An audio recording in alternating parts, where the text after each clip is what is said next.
A child stands on the edge of the cliff 10 meter above the ground and throws a stone horizontally with initial speed of 5 meter per second.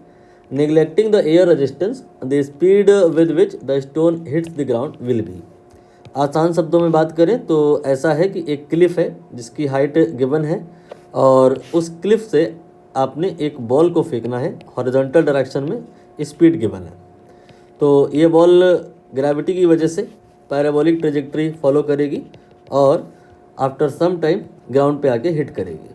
हमें निकालना है कि यहाँ पे ये कितनी speed से आके हिट करेगी। क्वेश्चन आई होप क्लियर हुआ होगा। नाउ क्वेश्चन में नोट पॉइंट।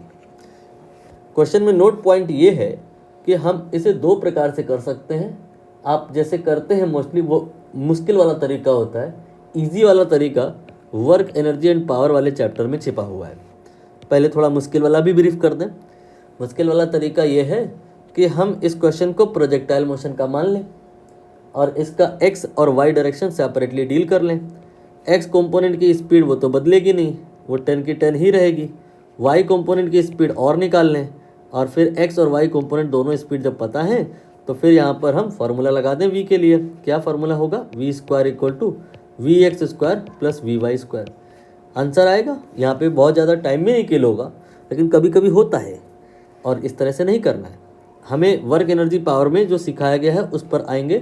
क्या सिखाया गया है कि जो वर्क होता है वो चेंज इन काइनेटिक एनर्जी के बराबर होता है। तो half M V square minus U square ये आपका चेंज इन काइनेटिक एनर्जी हो जाएगा। और वर्क यहाँ कौन करेगा? कोई एयर का रेजिस्टेंस तो है नहीं, ग्रेविटी है ओनली जो वर्क करेगी। ये हो गया एम जी एच। एम से एम कैंसिल होगा और जो इक्वेशन आएगी ना वो इतनी आसान है कि अगर आपको ये चैप्टर और ये थ्योरम नहीं भी पता है तो भी आप इसे ऑलरेडी 20 बार लगाते आए हो।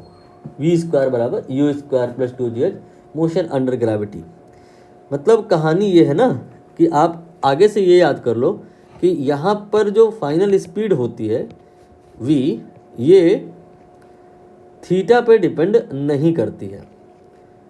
थीटा पे डिपेंड नहीं करती। मतलब यहाँ की बॉल आप अगर कोई आड़े बड़े एंगल पे लॉन्च कर देते तो भी यहाँ पर जो पहुँचती पोजीशन बदल जाती, लेकिन जब ग्राउंड को हिट करती तो स्पीड वही रहती।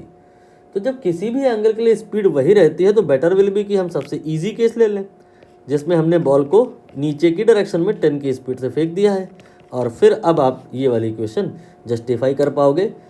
तो फाइनल स्पीड जो वी स्क्वायर होगा दैट विल बी 10 का स्क्वायर देन प्लस 2 इंटू जी इंटू एच।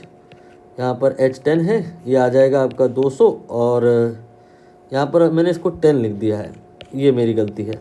यहाँ पर 5 था तो यहाँ पर 5 कर लिया मैंने, यहाँ पे 5 कर लिया मैंने। ये 225 आएगा और v का वैल्यू 225 का स्क्वायर रूट 15 मीटर पर सेकेंड आ जाएगा। ऑप्शन ए करेक्ट होगा।